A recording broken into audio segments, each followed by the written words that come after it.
All right.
It just seems really loud.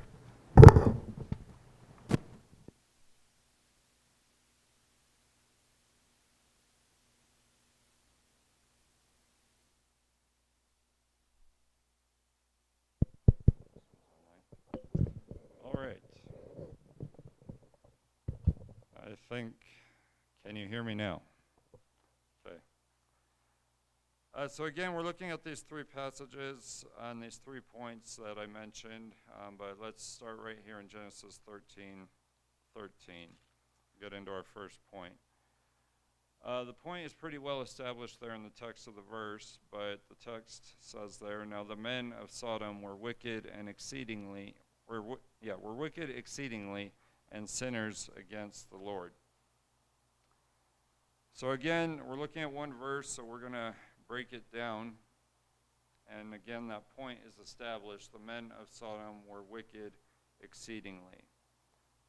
So we have that they're wicked, but the text adds they were wicked exceedingly. Now, what does that mean when that they were wicked exceedingly? Excessively, we might say. Any other thoughts on what it means to be wicked exceedingly? To an extreme. That's the idea there. So, but here the text says it was the men. Now, the word men here, it is the male term. It's not people in general. Sometimes you'll see that word men in the scriptures, and it'll refer to people in general, but here it's the male term. It was especially the men that were wicked exceedingly. So we ask, well, what evidence do we have of that? One evidence we have is the fact that in Genesis 19, that we'll go to in a few moments, there were these angels that visited Lot, and the men of Sodom, they were attempting to engage in homosexual relations with these angels who appeared human. And that was prior to the destruction of Sodom and Gomorrah. So since they were wicked exceedingly, the text, this verse goes on to say that they were sinners against the Lord. Now we've looked at that word sinners before. Can anyone remind me what it means? Sinners? Living against God's will. Now, if you're a sinner, that means you're openly rebelling against God. You're just making that choice. I'm going to live in rebellion toward God. I don't care what he says. That makes you a sinner. So as this has to do with the thought of the men of Sodom being wicked exceedingly, the term again has to do with the fact that the men of Sodom were especially sinful against God. Now, one reason we know this is because this entire phrase, wicked exceedingly and sinners, could literally be translated as wicked and sinners exceedingly. In other words, that word exceedingly, in the literal sense, could be put at the end of the verse. Now, in addition to these things, something else we should understand here is that by adding the phrase against the Lord, the author is emphasizing that fact that these men of Sodoms were, in the eyes of God, in this condition. They were sinful in every sense of the term. And also the word Lord here, if you have it capitalized there, that indicates that's the Jehovah term for God that's being used. Questions or comments on verse 13?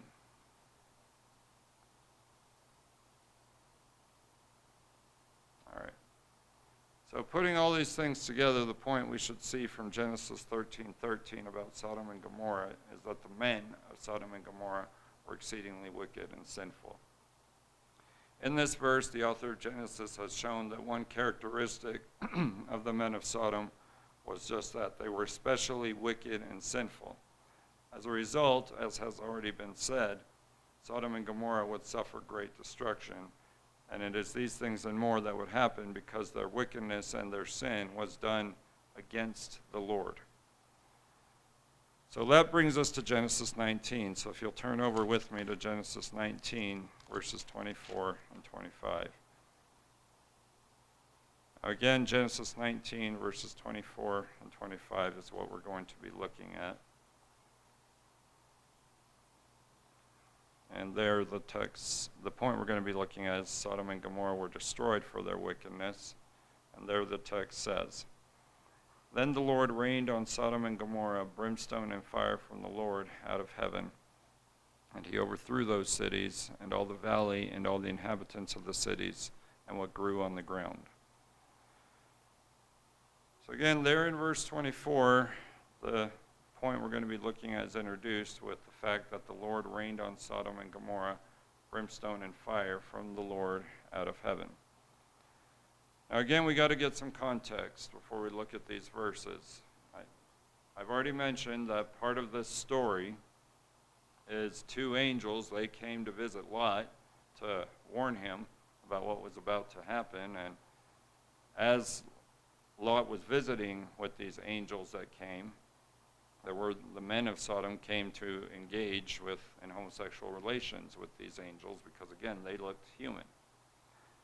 In response to this, Lot offered his 2 daughters to the men of Sodom, which the men of Sodom refused. And then what happened is the men were struck with blindness by the angels, at which point the angels told Lot to leave the city of Sodom along with his family and anyone else that he had with him, because Sodom and Gomorrah were about to be destroyed. And that destruction happens here in verse 24. What did God do?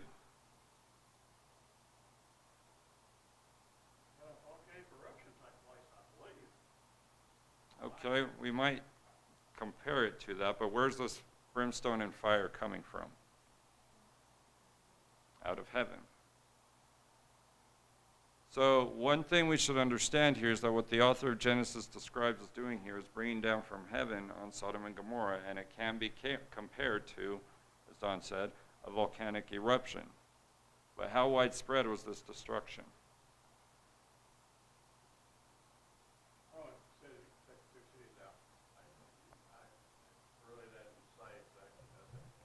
Well, we'll look at it in verse 25, so hold my question. But yes, this came out of heaven, but this was significant because what God did in destroying Sodom and Gomorrah completely changed the environment in and around Sodom and Gomorrah, which at the time Lot arrived there, again, he was comparing it to the Garden of Eden and other lush places. But after it was destroyed, it became what we might call a barren wasteland. It looked a lot like what we see outside in our part of Utah. It was that barren wasteland because everyone and everything had been burned up by the brand.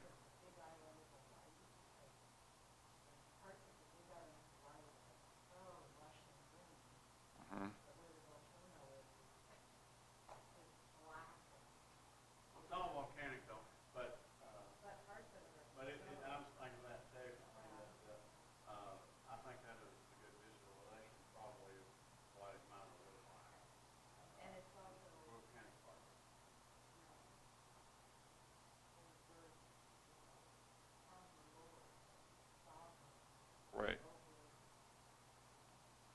Yeah, and the word Lord there is again that Jehovah term, which emphasizes the authority of God. And he's doing this. He's causing this to happen. But verse 25 expands the thought. And what does verse 25 tell us? Actually, it's the valley, however large that was, it's Israel. Right. Eruption or whatever you want to call it. But anyway, fire and brimstone. So I don't know if we know the size of that valley, do we? I don't have that information with me.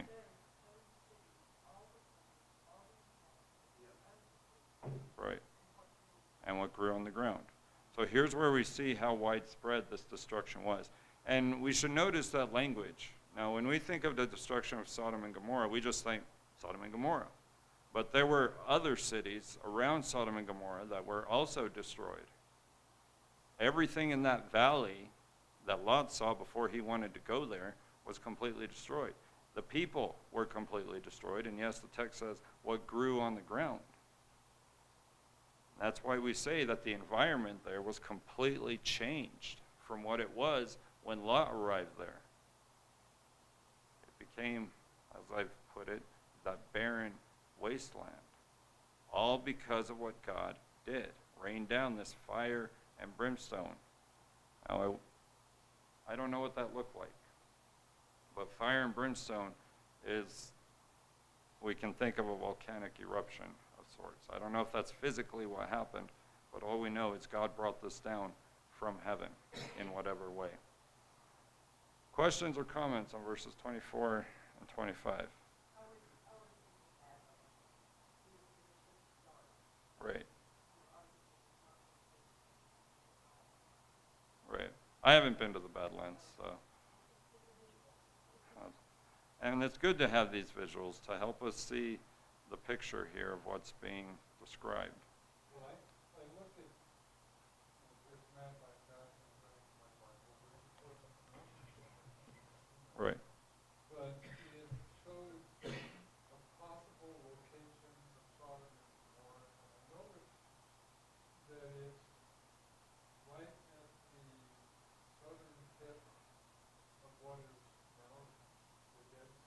Yeah, I actually, It makes me wonder with all this destruction that's been monitoring Sodom and Gomorrah, knowing that before this destruction, that Sodom and Gomorrah were in a very lush valley, that perhaps before this destruction of Sodom and Gomorrah, the Dead Sea was not dead. yeah, I didn't include it here in my notes, but I actually came across that information as well, that the destruction of Sodom and Gomorrah is kind of what created the Dead Sea, where the Dead Sea, as Dad put it, wasn't dead. It was actually a pretty decent piece of water before all this happened. So that's a good point to remember. Anything else on these verses?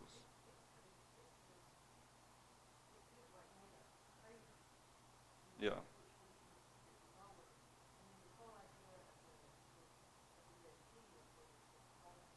Right.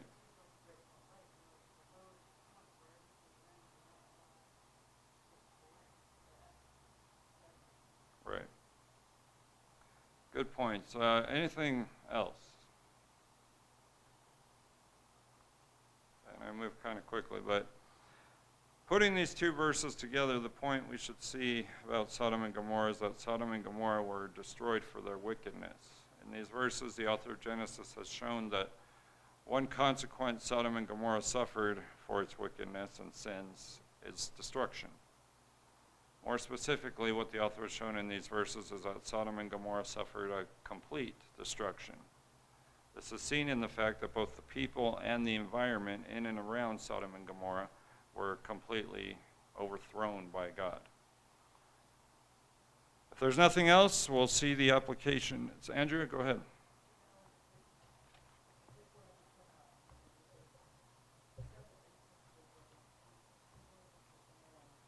Uh-huh.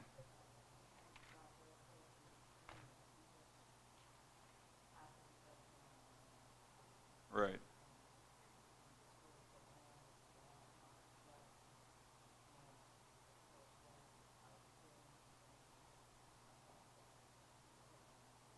That's true, and we see that even with God's people. In those warnings, when we see that they're on their way to the promised land with Moses and Joshua, and he warned them that the land would suffer if they engaged in rebellion against him. So there are other examples, and that includes examples in the people of God when they started sinning against him. The land suffered, not only the people. Anything else?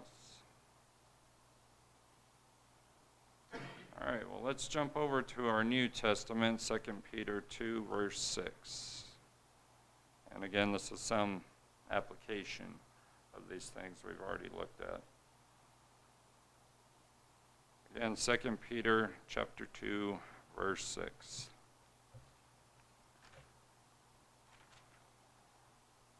Now, we've already spent some time in this chapter when we were looking at Lot. But now we're going to look at Sodom and Gomorrah. And we're going to look at this point that Sodom and Gomorrah became an example of how God will destroy those who live ungodly lives. And the first part of this, well, we'll just read the whole verse, then we'll break it down.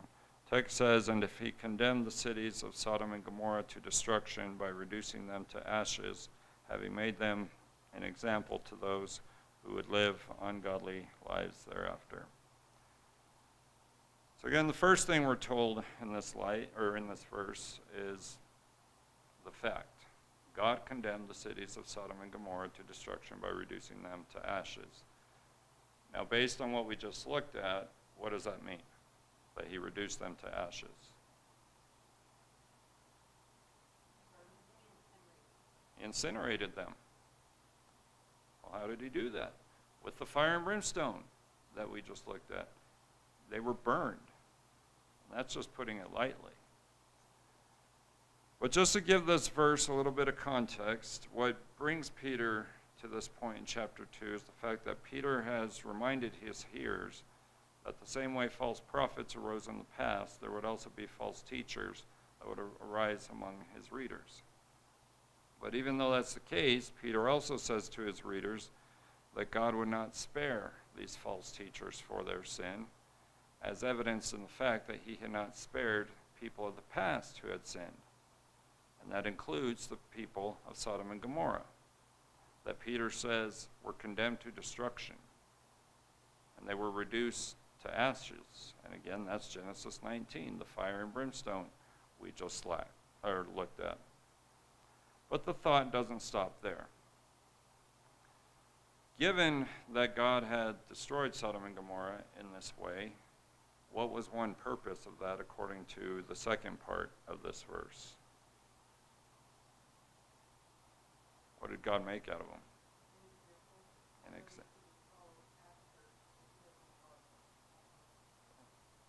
So he made them an example.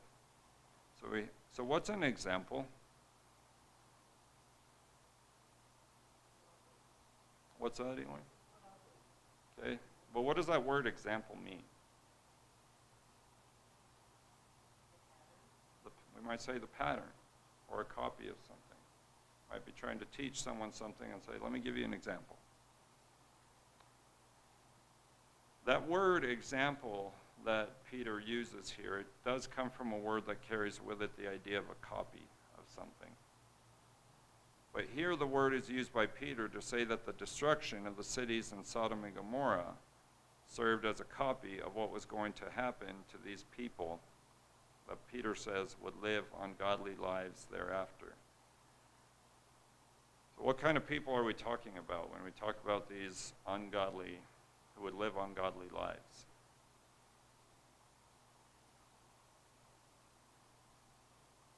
What kind of people are those? Putting it simply, sinners. People who are living contrary to God. Those people are going to suffer a certain kind of destruction that is similar to Sodom and Gomorrah. Hellfire, we might say, because it's going to be similar to Sodom and Gomorrah. Questions or comments on verse 6?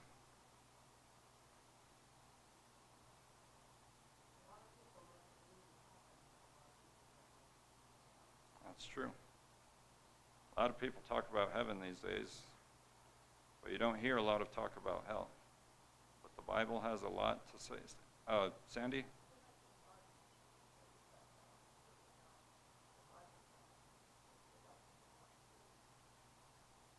Say that one more time just to make sure I understood you. There are commercials on the radio, TV about hell, and it is totally different from what God says hell is. So it's like all swimming pool and all sorts of things to keep you on earth. That's true. There are, if people do talk about hell today, they do put it lightly and not the place the Bible really reveals it to be. But bringing that back in here to the text, the point here is that Sodom and Gomorrah became an example of how God will destroy those who live ungodly lives. What Peter has shown in this verse is that like the people of Sodom and Gomorrah, those who live ungodly lives will be reduced to ashes. In a manner of speaking, what this means is that those who live ungodly lives will be burned up in the fires of hell. That's not something we like to think about, but it's a reality of what's going to happen to, as Andrea put it, sinners, because of the way they live their lives contrary to God. Anything else on 2 Peter 2:6?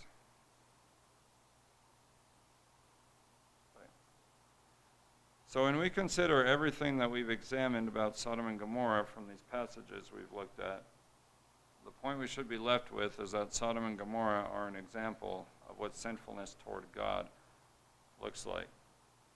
The men of Sodom and Gomorrah were exceedingly wicked and sinful.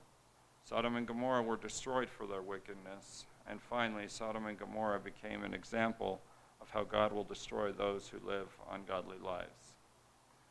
As a result, what we should learn from these things is that we must avoid following in the example of Sodom and Gomorrah. Now, to this day, The story of Sodom and Gomorrah remains one of the most well-known stories of the Bible. Even people who don't know the Bible, they know the story of Sodom and Gomorrah and what happened to it. The result of these things is that these cities and the area around it was completely destroyed by God. Since this is true, the story of Sodom and Gomorrah is what we might call a cautionary tale about what happens when we live our lives in sinfulness toward God, which is that we will be destroyed by God.